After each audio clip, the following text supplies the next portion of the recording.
In diesem Märklin-Erklärvideo zeigen wir Ihnen, wie Sie die Anfahrverzögerung und Bremsverzögerung ein- oder ausschalten und auch das Bremsquietschen einer Lok ein- und ausschalten. Hier sehen Sie, wie sich eine Lokomotive ohne Ausschalten der sogenannten ABV verhält.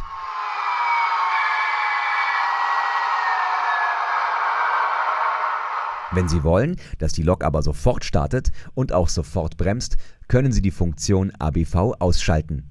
In der Gebrauchsanweisung einer Lok sehen Sie, welche Funktionen auf welcher F-Taste liegen.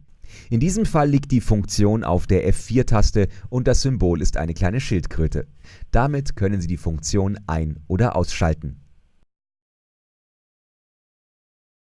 Auch das Bremsquietschen können Sie ein- oder abschalten. In diesem Fall liegt die Funktion auf der F9-Taste auf der Mobile Station. Das einfache Schalten der Funktion reicht aus, um das Bremsquietschen auszuschalten.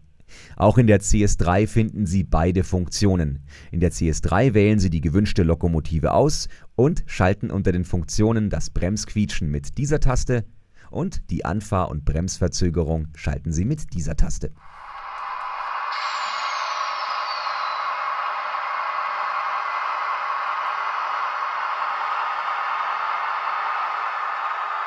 Denken Sie daran, wenn Sie die Anfahr- und Bremsverzögerung abschalten, hören Sie meistens auch kein Bremsquietschen mehr.